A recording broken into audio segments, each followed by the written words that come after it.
ಭ್ರೂಣ ಹತ್ಯೆ ಮತ್ತು ಪತ್ತೆ ಪ್ರಕರಣ ತನಿಖೆ ಬಹುತೇಕ ಮುಕ್ತಾಯವಾಗಿದೆ. ಭ್ರೂಣ ಪತ್ತೆ ಮತ್ತು ಹತ್ಯೆ ಪ್ರಕರಣದ ತನಿಖೆ ಇದೆಯಲ್ಲ, ಇದು ಬಹುತೇಕ ಮುಕ್ತಾಯ. ತನಿಖೆಯನ್ನ ಬಹುತೇಕ ಮುಕ್ತಾಯಗೊಳಿಸಿರುವ ಸಿಐಡಿ ಟೀಮ್ ಒಂದು ವಾರದಲ್ಲಿ ಆರೋಗ್ಯ ಇಲಾಖೆಗೆ ವರದಿಯನ್ನ ಕೂಡ ಸಲ್ಲಿಕೆ ಮಾಡಿದ್ದಾರೆ. ಆರೋಗ್ಯ ಇಲಾಖೆಗೆ ವರದಿಯನ್ನ ಸಿಐಡಿ ಟೀಮ್ ಸಲ್ಲಿಕೆ ಮಾಡಲಿದೆ. ಭ್ರೂಣ ಪತ್ತೆಗೆ ಬಳಸ್ತಾ ಇದ್ದ ಸ್ಕ್ಯಾನಿಂಗ್ ಯಂತ್ರದ ಸುಳಿವು ಇಲ್ಲ. ಇನ್ನು ಭ್ರೂಣ ಪತ್ತೆಗೆ ಬಳಸ್ತಾ ಇದ್ದಂತಹ ಯಂತ್ರದ ಬಗ್ಗೆ ಮಾಹಿತಿಯೇ ಇಲ್ಲ. ಈ ಮಧ್ಯೆ ಆರೋಗ್ಯ ಇಲಾಖೆಗೆ ಪತ್ರವನ್ನ ಬರೆದ್ರೂ ಯಾವುದೇ ರೀತಿಯ ಪ್ರಯೋಜನ ಆಗಿಲ್ಲ. ಪ್ರಕರಣ ಸಂಬಂಧ ಈವರೆಗೂ ಕೂಡ 12 ಆರೋಪಿಗಳ ಬಂಧನ ಆಗಿದೆ. 12 ಮಂದಿ ಆರೋಪಿಗಳ ವಿಚಾರಣೆಯನ್ನ ಮಾಡಲಾಗಿದೆ. ಈ ವಾರದ ಒಳಗಡೆ ಆರೋಗ್ಯ ಇಲಾಖೆಗೆ ಭ್ರೂಣ ಹತ್ಯೆ ಮತ್ತು ಪತ್ತೆ ಪ್ರಕರಣಕ್ಕೆ ಸಂಬಂಧಪಟ್ಟಂತಹ ವರದಿಯನ್ನ ಕೂಡ ಸಿಐಡಿ ಟೀಮ್ ಸಬ್ಮಿಟ್ ಮಾಡಲಿದೆ. ದೊಡ್ಡ ಮಟ್ಟದಲ್ಲಿ ಸದ್ದುಸುದ್ದಿ ಮಾಡಿತ್ತು ಈ ಭ್ರೂಣ ಹತ್ಯೆ ಪ್ರಕರಣ. ಮಂಡ್ಯದ ಆಲೆಮನೆಯಲ್ಲಿ ಸ್ಕ್ಯಾನಿಂಗ್ ಯಂತ್ರದಿಂದ ಭ್ರೂಣ ಪತ್ತೆ ಮಾಡ್ತಾ ಇದ್ರು, ಹತ್ಯೆ ಮಾಡ್ತಾ ಇದ್ರು. ಕೇವಲ 3 ತಿಂಗಳಲ್ಲಿ 245 ಭ್ರೂಣ ಹತ್ಯೆ ಮಾಡಿರೋದು ಪ್ರಕರಣವನ್ನು ಭೇದಿಸಿದಂತಹ ಸಂದರ್ಭದಲ್ಲಿ ಬೆಳಕಿಗೆ ಬಂದಿತ್ತು.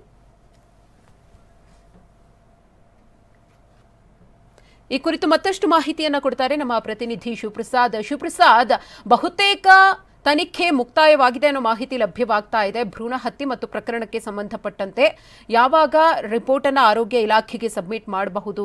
ಈಗಾಗಲೇ ಒಂದಷ್ಟು ಡೌಟ್ಸ್ ಕೂಡ ಇದೆ. ಸ್ಕ್ಯಾನಿಂಗ್ ಯಂತ್ರ ಕೂಡ ಸಿಕ್ಕಿಲ್ಲ, ಅದರ ಬಗ್ಗೆ ಮಾಹಿತಿಯೂ ಕೂಡ ಇಲ್ಲ ಅನ್ನೋದು.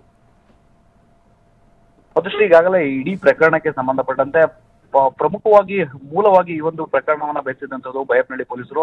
ತದನಂತರವಾಗಿ ಈ ಪ್ರಕರಣಕ್ಕೆ ಸಂಬಂಧಪಟ್ಟಂತೆ 13 ಜನ ಆರೋಪಿಗಳನ್ನು ಕೂಡ ಬಂಧನವನ್ನ ಮಾಡಿದ್ರು. ಆ ನಂತರದಲ್ಲಿ ಪ್ರಕರಣದ ಗಂಭೀರತೆಯನ್ನು ಅರಿತಂತ ಸರ್ಕಾರ ಇಡೀ ಪ್ರಕರಣವನ್ನ ಸಿಐಡಿಗೆ ವರ್ಗಾವಣೆಯನ್ನ ಮಾಡಿತ್ತು. ಸಿಐಡಿ ಪೊಲೀಸರು ಕೂಡ ಈ ಒಂದು ಪ್ರಕರಣವನ್ನು ಗಂಭೀರವಾಗಿ ಪರಿಗಣಿಸಿ ಈಗಾಗಲೇ ತನಿಖೆಯ ಕೊನೆಯ ಹಂತಕ್ಕೆ ಬಂದಿರ್ತಕ್ಕಂಥದ್ದು.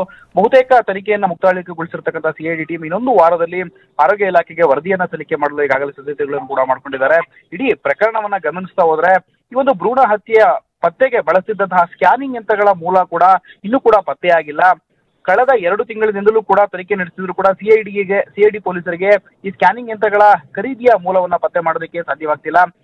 ಈ ಮಧ್ಯೆ ಆರೋಗ್ಯ ಇಲಾಖೆಗೆ ಪತ್ರವನ್ನ ಬರೆದ್ರೂ ಕೂಡ ಆರೋಗ್ಯ ಇಲಾಖೆಯಿಂದ ಯಾವುದೇ ರೀತಿಯ ಸರಿಯಾದ ರೆಸ್ಪಾನ್ಸ್ ಪೊಲೀಸರಿಗೆ ಲಭ್ಯವಾಗಿಲ್ಲ ಅಂತ ಹೇಳಲಾಗ್ತಿದೆ.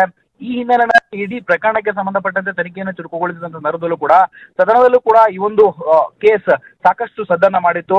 ಸರ್ಕಾರದಿಂದ ಅನುಮತಿಯನ್ನು ಪಡೆದು ಆರೋಗ್ಯ ಇಲಾಖೆಗೆ ವರದಿಯನ್ನು ಕೊಡಲು ಈಗಾಗಲೇ ಸಿದ್ಧತೆಗಳನ್ನು ನಡೆಸಿಕೊಂಡಿದ್ದಾರೆ. ಸ್ಕ್ಯಾನಿಂಗ್ ಯಂತ್ರಗಳ ಮಾರಾಟ ಹಾಗೆ ಸಂಪರ್ಕದಲ್ಲಿ ಶಿವಪ್ರಸಾದ್,